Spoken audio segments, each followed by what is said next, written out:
Imagine waking up immediately after you die. You open your eyes and you realize that hell isn't, fire and brimstone or physical torture. Right, not at all. It's just a beige DMV waiting room with this flickering fluorescent light. Mm. And your eternal punishment isn't being stabbed by demons. It's being forced to live your exact same painfully mediocre life over and over again, from the very moment you were born until you just, stump lying to yourself. Yeah, it's a bureaucratic loop. Exactly. A bureaucratic loop of your own psychological flaws. Oh. So, welcome to Off the Record. Today, we are going into a universe where enlightenment is essentially a mundane nightmare. We're going to dissect the absolutely horrifying mechanics of the Book of John's. It really is a staggering premise for a film. It's this piece of modern, absurdist cosmic horror that kind of disguises itself as a dark religious comedy. Yeah, completely. And we are looking at the intersection of spiritual recursion, the absolute weaponization of faith, and, the terrifying possibility that saving your soul doesn't actually require moral purity. It just requires exhausting, absolute honesty. I am thrilled to unpack the philosophy of this deep dive today. And before we get into the heavy metaphysical lifting, we really have to establish the atmosphere in the studio today because, it is immaculate. Oh, it's incredible. We have to acknowledge our director, Ryan Thomas, who is sitting right there in the booth. Ryan curated this intensely compelling topic for us, and he also provided this incredibly elaborate, multi-course meal for us before we even sat down at the mics. He was amazing. And perhaps most dangerously, he has placed this seemingly bottomless, meticulously paired drink selection right in front of us. It truly was a feast. And the flavor profiles in these drinks are they're complex, highly botanical, quite challenging, actually, and perfectly suited to the rather heavy existential material we are about to explore. Yeah, they really are. Ryan always knows exactly how to set the intellectual and physiological stage for the deep dive. We are well fed, and we have our first glass in hand. We do indeed. And speaking of setting the stage, Ryan has formally requested that we complete a specific vocal exercise before we really dive into the dense weight of today's subject. Right, for the diction. Yeah, it's a way to sharpen the diction. So, are you ready? I am perfectly prepared. Let us proceed, soberly and flawlessly. Okay, together then, on 3. 1, 2, 3. Liam Neeson's niece, Lisa Neeson, recently leased a really nice Nissan. Liam Neeson's niece, Lisa Neeson, recently leased a really nice Nissan. Flawless. Crisp. Very crisp. We are locked in. So let's start with the inciting incident of the Book of John. Because this film, it does not ease you into its bleakness at all. No, not even a little bit. The opening sequence sets this tone of absolute, inescapable despair. You open on a completely black screen. The only audio is the rhythmic, mechanical squeak of windshield wipers on a rainy night. Yeah, it's so atmospheric. And then we hear a voiceover. Just one painfully optimistic line. I just think God has a plan for everybody. And then immediately right after that line, the film cuts to our protagonist, John Mercer, and the visual contrast is violently jarring. Oh, jarring. He is 30 years old, but he looks prematurely aged, hollowed out. He works at a furniture warehouse, which is such a brilliant setting because he spends his days moving the literal building blocks of domestic comfort. Right, the sofas, the cribs. Exactly. Dining tables, things for other people, while his own life is completely barren. And we see him driving home in utter silence after this really humiliating shift. The script establishes that he is routinely mocked by the younger employees. And you look at John and you instantly understand his entire psychological profile. The cinematography emphasizes his pale, thinning hair, his slumped posture. He is emotionally constipated. That's the perfect term for it. The film explicitly describes him as the kind of man who apologizes when someone bumps into him. Let's pause on that, because it establishes his fundamental passivity. Yeah. He has completely surrendered his own agency in life. Psychologically, we refer to this as having a purely external locus of control. Right. John believes that life is something that happens to him, not something he actually participates in. He has internalized his own insignificance to such a degree that his baseline reaction to the world is just an apology for taking up space. Yeah, it's tragic. He genuinely believes that if he makes himself as small and agreeable as possible, he can avoid being hurt. But the irony, of course, is that making himself small doesn't protect him. It just makes him a target. Which brings us to a crucial analogy. If we are analyzing John's profound passivity, you could say he is essentially like a malfunctioning thermostat. Oh, I see where you're going with this. Actually, no. He's not even a thermostat. He's just a broken thermometer. because the thermometer simply reads the room and tells you how cold it is. A thermostat actually engages with the environment to change the temperature. John is a broken thermometer. That is so true. He is freezing to death. But instead of taking action to turn on the heat, he is just sitting there, completely immobile, bitterly screaming at the weather outside to change. He expects the external world to magically regulate his internal emotional state. That is a remarkably precise analogy. He is paralyzed by his own defensive mechanisms. Like he's highly articulate in his suffering, but completely incapable of action. So John, our broken thermometer, stops at a gas station in the pouring rain to buy cigarettes. Right. And on his way out through the downpour, he notices his girlfriend's car parked in the shadows behind the building. At first, there's this tiny heartbreaking moment where a smile flickers across his face. He thinks it's a coincidence, maybe a pleasant surprise, Yeah, poor guy. But then he sees movement in the fogged-up glass of the back seat. It's his girlfriend, Lisa. And she is in the back seat with John's father, Rick. We really have to talk about Rick because he is the primary catalyst for John's total psychological collapse. Absolutely. Rick is this swaggering, aggressively charismatic, born-again contractor. He recently recovered from severe alcoholism, and now he uses his newfound Christianity not as a source of grace or humility, but as camouflage. Yeah, it's a shield. He uses it as a weapon to shield himself from the consequences of his past behavior. He is the exact opposite of John. Rick has co-opted the language of redemption to completely bypass accountability. So John just stands there in the freezing rain, watching in numb silence as his father notices him standing outside the car. This part is so hard to watch. And this is the moment of ultimate betrayal. Because Rick doesn't panic. He doesn't look ashamed. He doesn't scramble to cover up. Yeah. He looks John right in the eye through the rain-streaked glass, and he just points his index finger upward to the sky with a smug little smile, mouthing the words, "God bless." It is devastating. It perfectly encapsulates how Rick weaponizes faith to absolve himself while actively destroying his son. Totally. That upward point, it is such a grotesque abdication of responsibility. He's basically saying, I am saved, I am under grace, so whatever pain I cause you down here on earth is entirely irrelevant. It's an act of supreme spiritual narcissism. And John's reaction, or lack thereof, is what drives the narrative forward. He doesn't yell, he doesn't break the glass, he just gets back in his car. Which is so frustrating. I know.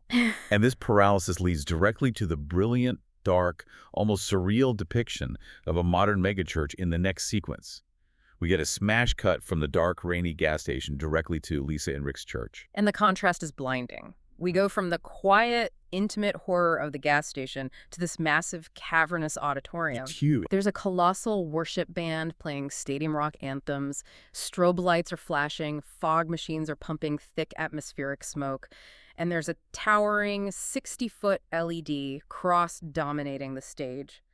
The architecture of the space is explicitly designed to overwhelm the senses, to artificially induce a state of awe. And John walks right into the middle of this sensory overload. He is soaked to the bone from the rain. He is completely bloodless, unnervingly calm, and he is carrying a heavy gym bag. He is walking down the center aisle, and the congregation literally parts for him. The irony here is incredibly thick. The congregation sees this drenched, hollowed-out man walking toward the altar, and because of the deeply performative nature of their environment, they project their own narrative onto him. Exactly. They think it's part of the show. They mistake his 1,000-yard trauma stare for a profound spiritual awakening. They think they're witnessing a dramatic conversion in real time. The pastor actually recognizes John from stories Lisa has told.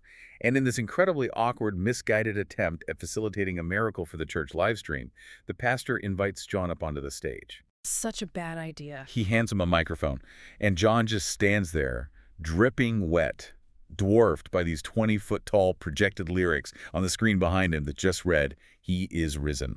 It's a masterful visual juxtaposition, the massive digital high-definition proclamation of resurrection placed directly behind a man who is actively, deeply dying inside. Yeah.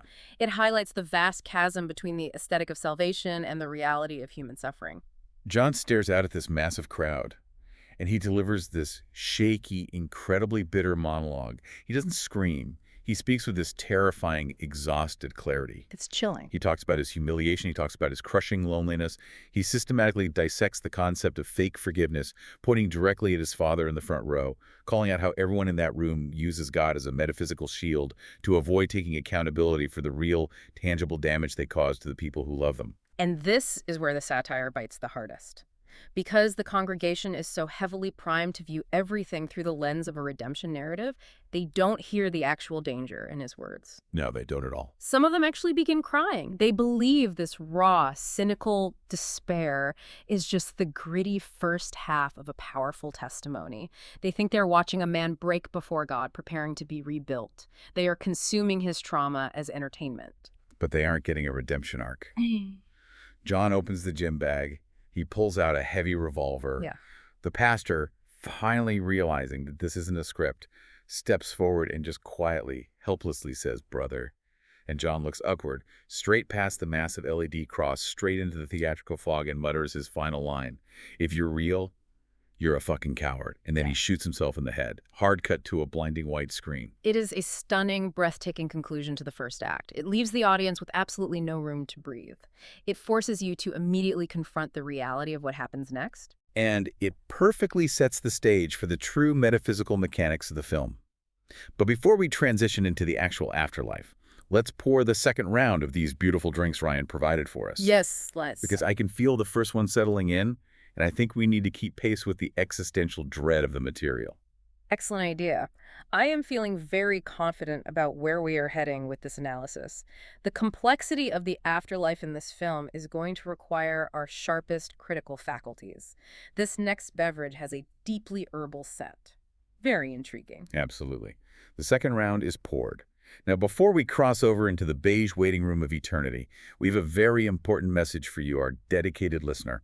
If you are enjoying this audio exploration, we need to deliver a crisp, highly energetic plug for our official YouTube channel. Yes. You simply must check out the visual component of this deep dive. Head over to YouTube and search for Ham OTR. That is the official canonical channel for Off the Record. We implore you from the bottom of our hearts, please like and subscribe. You want to see the video version of Off the Record. You want to see the studio, these incredible drinks, the subtle facial expressions as we dive deeper into this cosmic horror. It's essential viewing. Like and subscribe to Ham OTR. Perfectly stated. The visual medium adds an entirely new layer of context. Now, let us return to the text. John dies. He shoots himself on stage, the screen goes white, and then, well, he awakens. But this is not the afterlife of classical antiquity. No. This is not Dante's Inferno, and it certainly isn't the pearly gates of modern evangelicalism. There is no fire, no brimstone, no choir of angels. No. John wakes up sitting in that uncomfortable plastic chair in a place officially called the reclamation process. And the aesthetic design of this space is incredibly specific and deeply unsettling. It really gets under your skin. It is a sprawling, endless beige waiting room that looks exactly like a depressing church basement magically merged with a soul-crushing Department of Motor Vehicles. The sensory details the director uses here are mundane, but they are oppressive precisely because they are so ordinary. There is a constant, low-level fluorescent hum that just sets your teeth on edge. Oh, I hate that sound. The stale smell of burnt coffee permanently permeates the air. And somewhere in the background, unseen down a long linoleum hallway, there are children crying. It is an environment designed by the universe to be aggressively unremarkable. It is a space entirely devoid of all glory. John is totally disoriented. He walks up to a smudge-covered plexiglass divider, and there is a painfully polite receptionist who welcomes him. She checks his file. And this is where the movie lays out the cosmology of this universe. We learn the primary rule of this specific version of hell. Right. And the rule is simple. Hell is repetition. It is bureaucratic spiritual recursion. It draws heavily on philosophers like Jean-Paul Sartre, who famously wrote that hell is other people, but it marries that idea to a deeply Kafkaesque bureaucracy. The Kafka is all over this. Souls that are incapable of what the system coldly refers to as integration are simply sent back into their lives. They are born again in the exact same body, in the exact same circumstances, over and over again from the beginning until they achieve self-actualization. Well, wait, let's unpack that, because what is fascinating is how this film defines self-actualization. We usually think of that as reaching a state of nirvana or achieving moral purity. We think of it as becoming a saint. Right, traditionally. But in this universe, It is not about morality at all. It is strictly defined as an honest understanding of oneself and others. You don't have to be good to escape the loop. You just have to be deeply uncomfortably honest. That is such an important distinction. The lore details embedded in this world building are absolutely fascinating because they recontextualize our actual real-world human experiences. The film casually explains that John has already lived his exact life thousands of times. Thousands. In fact, every human on Earth is trapped in this exact same repeating cycle. Right. And because of that, the movie provides mechanical explanations for everyday phenomena. In this universe, déjà vu isn't a glitch in the brain.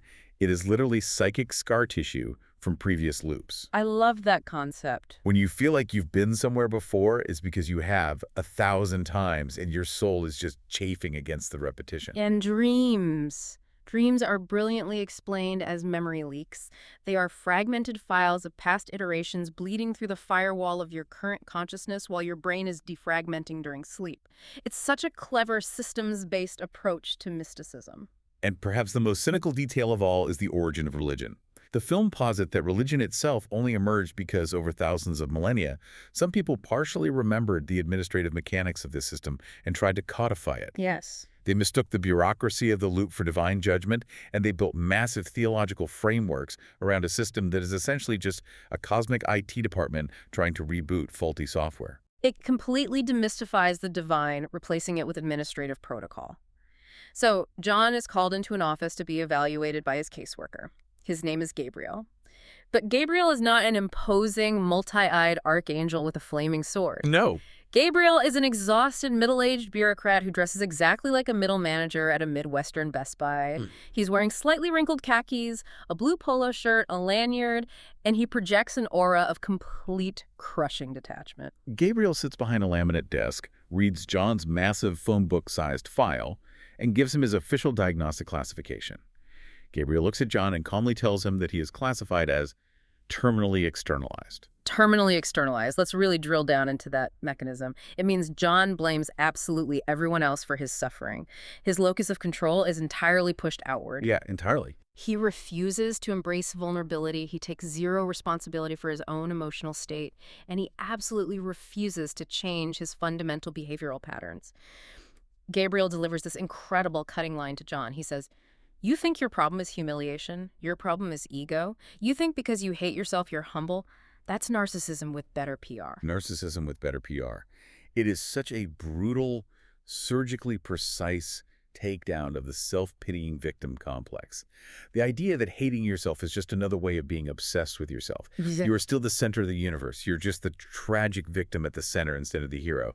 John is completely incapable of processing this, so Gabriel just stamps his file, and John is immediately processed and sent back to be born again, to live his life over. You know, I have to say, I am thinking about Gabriel, the Best Buy angel. It's a deeply amusing concept. I find the sartorial choice of a blue polo for an eternal being to be quite funny. It's very pedestrian. But wait. What's wrong? I'm tasting this new drink Ryan poured for us, this second round. Have you noticed the finish on this? Yeah, it's got a very strong, almost aggressive botanical kick to it, doesn't it? It's surprisingly heavy. It does. It does. And you know what? I think I need to aggressively psychoanalyze Ryan Thomas for a moment. Oh, boy. Because I'm looking at this glass, I'm tasting this bitter, highly complex, intensely alcoholic profile, and I'm realizing these drink choices are a manipulative mind game. He is playing a game with us. A mind game. How so? What is he manipulating? Think about the underlying mechanics of it. He gives us this dark, brooding, heavily intoxicating concoction exactly at the moment when we are discussing terminal externalization and the agonizing repetition of a bureaucratic hell. I mean, He is trying to chemically induce a state of existential dread in us. He wants us to feel the spiritual weight of the loops. He's playing us like instruments. And the worst part is I genuinely admire it. you admire it. I have this really angry, almost flirtatious admiration for his audacity right now. You admire his manipulative drink pairings. You feel flirtatious toward the Yeah. director. I do. It's infuriating.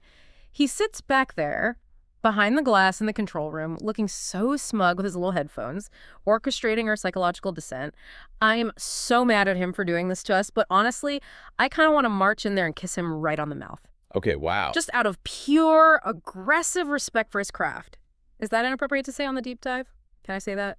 I mean, the show is called Off the Record. We are technically off the record. Yeah, good. But maybe we should pull it back to the actual text of the movie. We have thousands of recursive cycles to cover, Yeah. and we need to maintain our pacing. Right, yes. Reeling it back in. Professionalism. Yeah. Structure. Focus. Let's talk about the Groundhog Day mechanics of the universe. Nietzsche's eternal return. Okay, so the structure of the film becomes this vicious, hilarious, agonizing, existential Groundhog Day scenario. Right. But it is filtered entirely through religious satire and cosmic horror. John is trapped. He loops. He is born. He lives. He reaches the crisis point. He dies. He resets. And each cycle begins with small, subtle differences, because John retains some fragmented memory of the previous lives. At first, he just tries to change external events to avoid the humiliation that leads to the suicide. But the film establishes these inescapable core anchors in the timeline. The universe is a closed system. No matter what initial superficial changes John makes, certain things are locked into his reality because his fundamental personality hasn't changed. Right. Lisa will always cheat on him. His father will always betray him. John will always end up spiritually broken. And John will always die. Sometimes it's suicide, sometimes it's an accident, sometimes it's violently random, but the system always reboots. Let's explore some of these specific variations because they really illustrate how the universe rejects false growth. Let's look at cycle 12. Ah, yes, cycle 12, the confrontation. In this iteration, John decides he isn't going to be passive. He remembers the gas station, so he preempts it. Yeah, he takes charge. He goes right up to Rick at a family dinner and confronts his father immediately. He doesn't wait to catch them. And surprisingly, the universe allows this shift. Rick actually breaks down. The aggressive facade crumbles. He bursts into tears right there at the table. He confesses that he slept with Lisa because he secretly envies John's youth. He admits that beneath the born-again swagger, he actually hates himself. It's this massive, shocking moment of genuine vulnerability from the father. Yeah. It's exactly what John should theoretically want. You know, an honest explanation, a tearful apology, stripping away of the ego. Absolutely. And what happens, John's internal mechanism is still broken. He is completely incapable of processing genuine vulnerability. He has no emotional toolkit for grace or forgiveness. So instead of finding closure or having an honest conversation, he just attacks his father anyway. Right, physically. Yeah, he physically beats him up. He rejects the vulnerability. And then, shortly after, the cycle resets. Exactly. Because the external circumstances changed, but John's internal paralysis remained identical. The universe recognizes that he is still externalizing his pain. Then we jump forward significantly to cycle 48. This one is fascinating. This is where John decides to embrace the system. Oh, this one is crazy. He figures if religion is the language of this reality, I will speak it fluently. He becomes deeply performatively religious. He goes all in. He joins the megachurch long before the crisis. He gets rebaptized. He starts carrying a Bible everywhere, quoting scripture constantly to everyone around him. Yeah. But he doesn't actually find a connection to the divine. He just uses the rigid rules of religion to become an even worse version of himself. He becomes insufferably passive-aggressive. He becomes wildly self-righteous and emotionally manipulative, using theology to shut down any criticism of his behavior. And the brilliant satire of the film here is that the church structure actually rewards his toxicity. They don't recognize that he is spiritually dead. They elevate him socially. They totally do. They put him on committees. They ask him to lead prayer groups because he speaks the precise aesthetic language of their specific brand of faith, even while he's internally rotting away. He weaponizes the rules. And do you remember how he dies in cycle 48? The universe has a profound sense of irony. He literally chokes to death on a communion wafer. Oh my God, yes. I'm sorry, the visual of that, it is so good. He's up there at the altar looking out at everyone, feeling so smug, so full of fake manufactured piety, and he just chokes on the literal body of Christ. That is a brilliant piece of fuck. A brilliant piece of fuck. Brilliant piece of fuck. It's a noun. It's the highest compliment I can possibly give to a piece of cinema. Right. That irony is just pure, unadulterated fuck. It's hilarious. The universe literally gags him with his own fake holiness. It is darkly funny. It's a great visual gag. But, you know, as we talk about these cycles, I'm looking at my notes for cycle 103, and it's actually making me feel incredibly sad. My chest is feeling a little tight. Sad? Why sad? The communion choking was hilarious. It was prime comedic timing. No, I know the communion was funny, but cycle 103, it hits differently. In 103, John completely abandons society. He runs away to the woods. Oh, the cabin. Yeah, he builds a cabin. He thinks that if he just isolates himself, if he removes all the external triggers, Lisa, his dad, the church, the warehouse, he'll finally find peace. And he does. For a little while, the cinematography gets very quiet and beautiful. But then there's this voiceover where he realizes that sitting completely alone in the silent, majestic woods, he is still fantasizing about revenge every single day. Yeah, the rot. Exactly. The rot isn't in the city. The rot is inside him. And I don't know, I over-identify with that so much. You identify with living in a cabin in the woods. No. I identify with John's inability to process his own vulnerability. I do the exact same thing. I push people away, I isolate myself, I stay in on weekends and ignore texts, and I think I'm protecting my peace. I tell myself I'm setting boundaries. Oh. But really, I'm just sitting alone in my apartment being mad at everyone for not magically understanding me without me having to communicate. I'm terminally externalized, man. I am. I'm looking at my own life right now. My romantic failures, it's because I'm just like John. I'm emotionally paralyzed. I expect them to fix the temperature while I just complain. My tongue feels a little fuzzy, by the way. Are these drinks significantly stronger than the last ones? I think Ryan poured us a very, very heavy pour this time. The botanical notes are actually just pure ethanol, I think. But hey, look at me. Don't be sad. You're not John. I feel like John. You're highly articulate, you host a deep dive, and you don't apologize when people bump into you, usually. Well, sometimes you do, but you're very self-aware. Let's look at Cycle 212. This one will cheer you up because it is so sociopathically messed up. Okay, Cycle 212. What happens in 212? I'm sorry, I'm just feeling very melancholy all of a sudden. I just feel like a broken thermometer. Focus on the script. Stop looking at the thermometer. Cycle 212. John decides to get petty. He leans into the darkness. He spitefully seduces his dad's future girlfriend before Rick even has a chance to meet her in this timeline. Oh, right, yeah. It's pure, calculated, premeditated revenge designed to deprive his father of happiness. Right. But this introduces the butterfly effect of pettiness into the cosmology. Because Rick never meets this woman, who is apparently a stabilizing force, he never gets the external motivation to get sober. Yeah, he spirals. His alcoholism spirals completely out of control. And because of John's petty interference in the timeline, Rick ends up driving drunk one night and kills an entire family in a horrific car crash. Yeah. John just has to sit there in his living room watching the local news in absolute horror, realizing his personal spite directly caused the violent deaths of innocent people. Wow. And then he gets hit by a bus. Reset. The devastating butterfly effect of unhealed trauma. And then we arrive at my absolute favorite sequence in the film, Cycle 391. Cycle 391 is wild. This is where the film critiques the monetization of spirituality.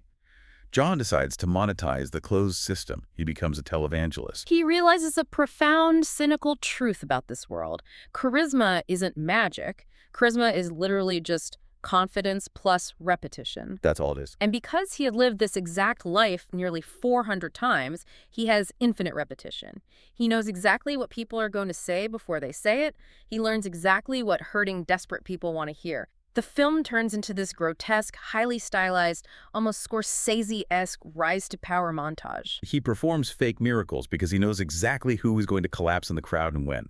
He weaponizes shame to manipulate his massive audience. He starts selling doomsday survival buckets on television for hundreds of dollars. Survival bucket. He builds this massive, corrupt empire. He has private jets. But eventually, he is standing on stage in an arena looking out at 20,000 people who are quite literally worshiping him, crying, raising their hands to him. And he feels absolutely, completely nothing. The void is still there. And the climax of that cycle is a visceral masterpiece. Right in the middle of a live, nationwide broadcast, his brain glitches. The firewall between the loops finally fails under the weight of his own hypocrisy.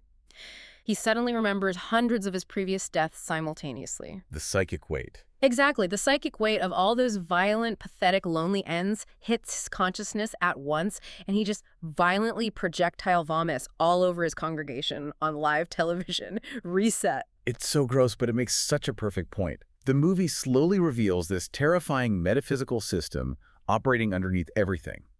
The loops are rejecting his attempts to cheat. Let's talk about the broader cosmology of this universe, because it toys constantly with whether this system is a mechanism of divine wisdom or just an elaborate form of cosmic abuse. The mechanics are deeply unsettling when you analyze them. The film suggests that God, the prime mover, might actually exist, but if he does, he never, ever directly intervenes. He is entirely absent from the day-to-day administration of reality. He built the machine and then walked away. And the angels. Like Gabriel. We established they wear khakis. But they aren't majestic warriors dispensing justice. They appear exhausted, overworked, deeply underpaid, and vaguely resentful of humanity. Just pushing paper. Yeah, they're just grinding through infinite paperwork, trying to keep the system from crashing. And how the film handles miracles is brilliant. The film posits that miracles are not divine intervention at all. They are merely statistical anomalies that are amplified by human desperation. A 1 in a billion chance happens, and people assign divine narrative meaning to random mathematical probability simply because they're so desperate for a story where someone is looking out for them.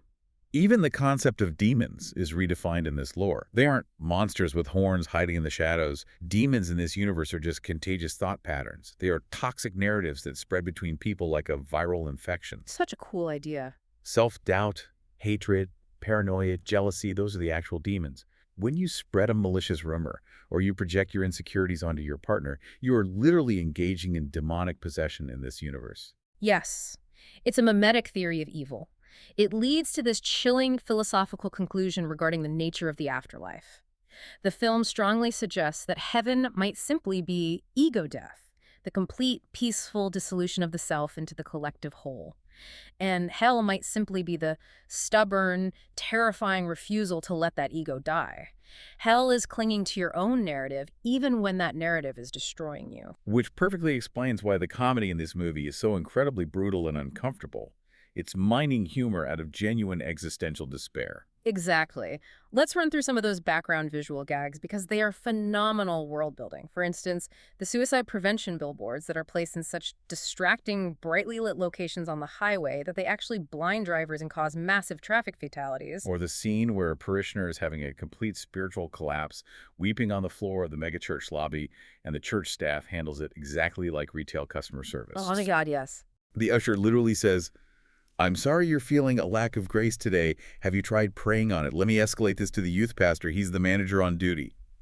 It's so bleak. And my absolute favorite moment in the entire script, the angel Gabriel is standing by the water cooler in the DMV waiting room, complaining to another caseworker that crucifixion imagery is a branding nightmare. A branding nightmare. Yeah, I remember that line. No, but wait, stop and really think about that line. A branding nightmare. It's so profound. It's not just a throwaway line. I mean, it's a good joke. Yeah. It's funny that an angel cares about PR, you know? No, you aren't listening to me. It's not just a joke. It is the most profound critique of modern capitalism ever written in the history of cinema. Think about it. Think about the mechanism. Okay. You have this symbol of ultimate cosmic sacrifice, right? The literal bloody death of the divine to save humanity. And the administrative apparatus at the afterlife is looking at it purely through the lens of public relations. They're worried about the logo. It's like Apple using an electric chair to sell an iPad. It's a branding nightmare. Do you understand how deep that is? They took the most sacred act in history and worried about the focus group testing. Yeah, I get it. The logo is bad for business. It's a critique of commodification. I don't think you're grasping the gravity of the fuck here. It is a brilliant piece of fuck. It is a branding nightmare. We are all living in a branding nightmare. Society is... Wait, what was I saying? The iPad. Where's I going with the iPad? Let me reset. Let me professionally reset this deep dive. Okay. The humor. The humor is sacrilegious. Right. Moving on, we also see a group of narcissists in a support group. You know, I feel like a branding nightmare. What? No, we are talking about the narcissist now. Pay attention to the outline. No, listen to me. I'm being entirely serious right now. I feel like a branding nightmare to my friends. I present myself as this put-together person who reads books and hosts deep dives and knows about philosophy, but inside, behind the logo, I'm just this chaotic, leaky vessel of psychic scar tissue. Oh, come on. I'm a PR disaster waiting to happen.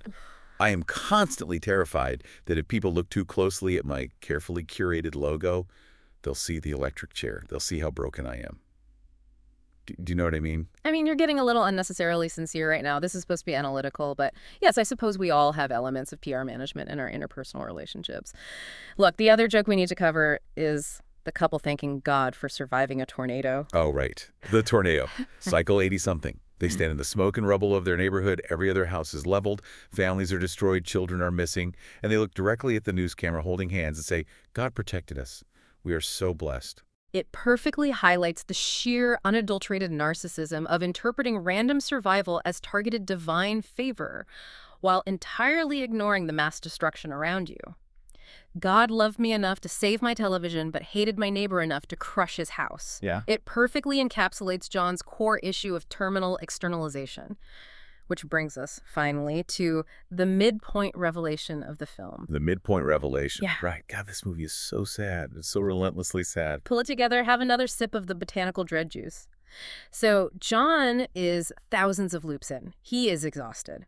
And he finally, through sheer attrition, manages to access the uncorrupted memories from his very first life, the original timeline before the loops began. And the truth is tragic. It recontextualizes everything we've seen. The tragic truth is that in the original timeline, John was not a victim. Lisa didn't cheat on him in that first life because she was evil or callous. She actually loved him deeply originally. Exactly. The film finally breaks down the root cause of the loops. John's defining trait has always been his emotional paralysis. His constant, suffocating fear of rejection is what actually created the exact conditions that destroyed his relationship. It caused it. In the original timeline, he pulled away, he shut down, he refused to communicate his needs, and that suffocating silence drove Lisa away. He created the very betrayal that he has been using as an excuse to hate the world for 1,000 lifetimes. And his dad, Yeah. Rick. We see Rick in the original timeline. Rick isn't a devil. No, he isn't. He's not a monster. He's just another broken guy. He's a guy who drank too much, got scared, and found religion to cope. Yeah. He's trapped in his own recursive loops of shame and addiction and fake redemption. Everyone is trapped in their own invisible loops, not just John. It's a universe of broken thermostats. Wait, no, hold on. Let me think about this. Let me look at my notes. Rick, wait, what did I just say? I said Rick wasn't a devil, but is he? Let me look at this paragraph. No, Rick is a devil. He is. Because he pointed the finger. Remember the gas station? He did the smug God bless point. That is demonic behavior. That is a contagious thought pattern. He's a demon. No, you don't understand the tragedy of it. Emotional paralysis. Ooh, It's real. yeah. I push people away exactly like John. I do it all the time. I sit in my apartment and I freeze. I'm so scared of being rejected that I reject them first. Yeah. I create my own loops. I'm terminally externalized. I'm a terrible, toxic person with a terrible logo. Oh my God, no. No, you are not. Listen to me. Stop crying and look at me. You are a beautiful, articulate, wonderful host. You are not terminally externalized. You have great PR. I don't. I won't let you talk about yourself that way. You are so sweet and I care about you so fiercely right now. You have no idea. You do. You care about me fiercely. Yes, I do. I think you are brilliant. And you know whose fault this is? You know why you are crying? It's Ryan Thomas. Ryan, our director. Yes, Ryan. He assigned this topic. He curated this incredibly bleak, depressing, philosophically devastating movie, and he paired it with these heavily intoxicating, complicated, botanical nightmare drinks specifically to hurt you. He knew you would over-identify with John's emotional paralysis. He knows your dating history. He is sitting back there in the booth playing God. Oh, my God.